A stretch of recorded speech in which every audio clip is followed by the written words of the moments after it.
l'horoscope, 9h moins le quart. Nicolas Canteloup.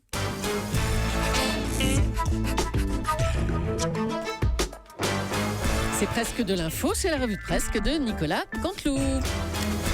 Et ce matin, c'est Guillaume Durand qui est avec nous. Guillaume. Oui, Julie. Oui. Bonjour à vous qui nous écoutez, à moi qui m'écoute. Natacha, Bonjour. Thomas, Lolo Cabrol, Captain America Morandini. Alors, on n'est pas à Cannes, les losers. Toujours là, pas, je non, vous bah vois, non. oh là là.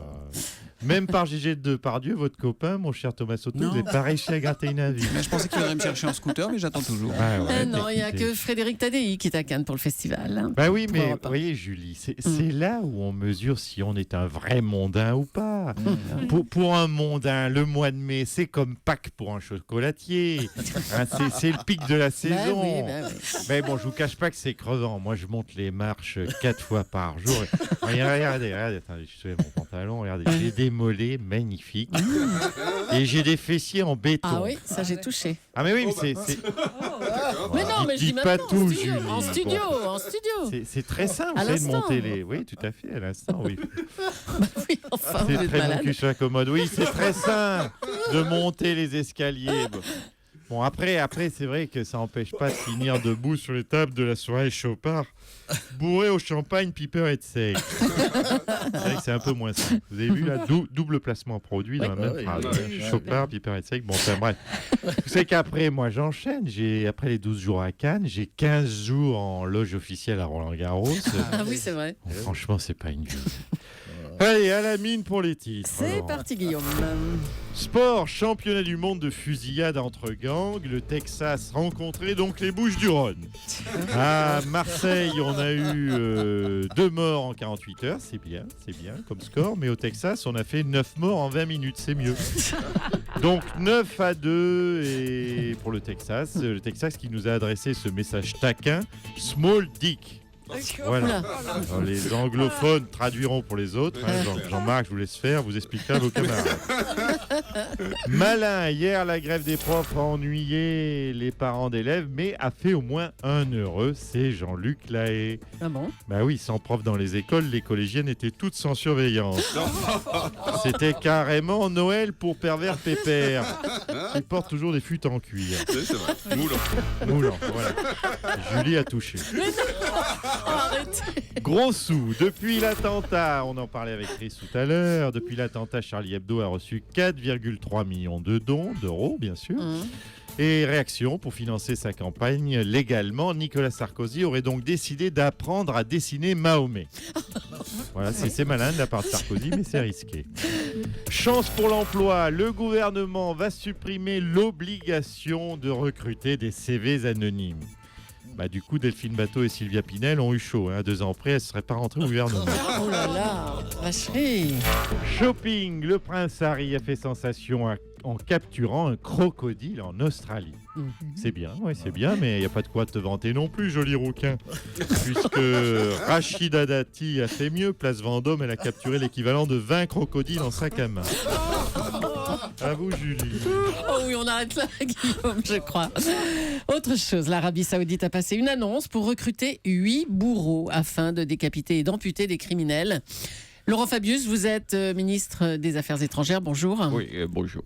Écoutez, réaction Oui, nous sommes très attentifs à cette petite annonce passée par l'Arabie Saoudite. Ah oui, c'est un message drôlement négatif pour les droits de l'homme, encore une fois. Oui, mais en même temps, c'est une offre d'emploi quelque part. Et je le dis aux jeunes Français qui partent faire le djihad en Syrie, il est temps d'être raisonnable. Vous avez là, je le crois, l'occasion de trouver un emploi honnête. En plus, des emplois, disons-le franchement, entre nous, c'est pas en France que vous en trouverez, jeunes. Oui, bon, écoutez, Alors, sautez sur cette occasion. bon. Cette place de 8 bourreaux, c'est une opportunité. Et donc, quel conseil. Merci, Laurent Fabius. Cette semaine, Valérie Trierweiler a ridiculisé Michel Sapin en publiant une photo sur Twitter où le ministre est couvert de cotillons multicolores avec un petit chapeau pointu de réveillon. La photo est sur le site de Jean-Marc Morandini, d'ailleurs. Ségolène Royal, bonjour. Oui, bonjour. Par contre, petite question. Quoi Pourquoi vous m'invitez à moi pour parler du retour de la dingue? Bah, mais comme ça, pour avoir votre regard. Je sais Oh, ben pas, oui. Pourquoi vous êtes surpris par la photo qu'a tweeté la folle, hein? Enfin, Valoche, vous savez, c'est quand même Valoche. C'est le poids des insultes, le choc des photos dégueulasses. Nouveau slogan, là, ouais.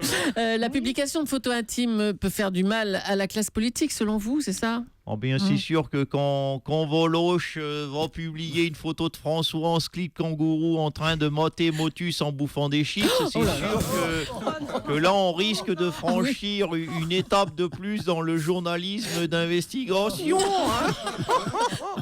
Non, je vais vous dire une chose, le magazine Voici, le magazine Voici, c'est le Herald Tribune à côté des tweets de Valoche. Hein. Vous auriez pu, vous, publier des photos intimes de François Hollande quand il vous a trompé? Non, tout de même, je n'aurais jamais fait ça. Hein, déjà parce que curieusement, j'ai rarement eu le désir de prendre François en photo nu sur une peau de bête. C'est étrange, mais c'est ainsi, monsieur Cobrol. Hein, mais c'est vrai que maintenant que vous me le dites, j'ai une photo assez étonnante de François où il fait un truc qu'on ne lui a jamais vu faire. Ah bon, mais il fait quoi sur la photo? Il bosse. Oui, la photo est choquante. Moi-même, je me souviens, j'étais choqué en la prenant. Vous étiez choqué. Oui, j'étais choqué. Bon, merci Ségolène Royal. À bientôt, j'espère. Vous êtes irrésistible.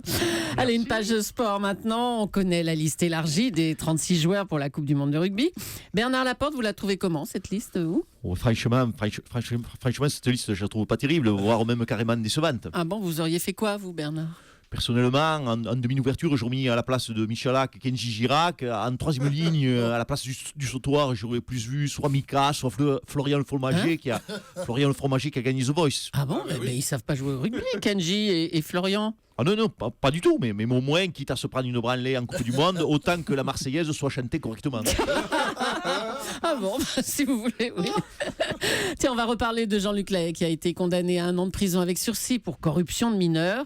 Et pour parler de lui, on va recevoir notre spécialiste justice. Bonjour. Attendez, Dominique Strauss-Kahn, non, vous n'êtes pas notre spécialiste justice. Bah écoutez, tout de même, les procès pour déviance sexuelle, j'en ai eu 473 en 5 ans. Donc je vous le confirme, je commence, oui, à être un petit peu spécialiste. Ah bon. Jean-Luc Lahaye se dit victime et parle de filles prêtes à tout, prêtes à l'attendre 4 heures pendant qu'il est au restaurant, par exemple.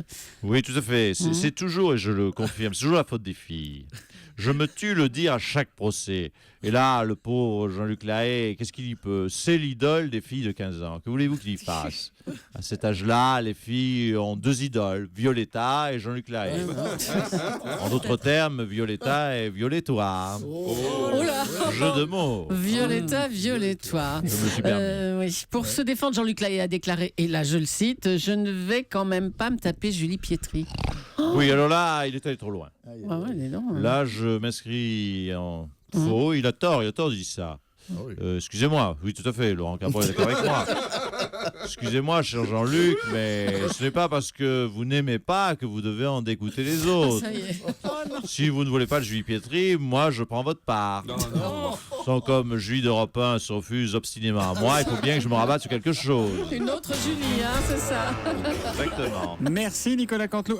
Non, comme Dany Cohn-Bendit, Dany. Rebonjour Thomas. Rebonjour Dany. On a parlé de nucléaire avec vous tout à l'heure à 8h-5. On a eu le retour d'un Dany Le Rouge très remonté, hein, dis donc. Ouais, écoute Thomas, on a fait un super duo ce matin. Il est bien notre duo, il est bien rodé. Surtout, tu sais, quand t'as dit ta question, mais Dany Le Rouge, vous avez les pattes d'Ève qui poussent, vous voulez nous éclairer à la bougie, c'est ça le progrès. Et moi, derrière, super comédien, je te balance ma super réplique. Je te dis, elle était écrite. Camarade, t'as ta carte au MEDEF et à la CGT en même temps, c'est ça, Soto? Hein? C'est ça, je te fais lire la question que je veux et pan, derrière, je t'assassine derrière. Hein, franchement, on peut le dire aux auditeurs, on est bien rodés, Thomas, dans notre petit numéro. Ah, Palme d'Or. Hein. Ouais, c'est super parce que comme ça, on a toujours l'impression que tu poses une question con et que moi, j'ai toujours la super répartie. Est-ce que je pourrais jouer avec vous, moi aussi? J'aimerais Nicolas, bien faire poser des questions cons à Thomas Soto. Non, écoute, Nicolas, on cause entre adultes. Allez, file dans ta chambre, joue avec ta calculatrice, ok? Merci Dany, merci Nicolas Canteloup qu'on retrouve demain en direct juste avant 9h moins le quart. À demain Nicolas.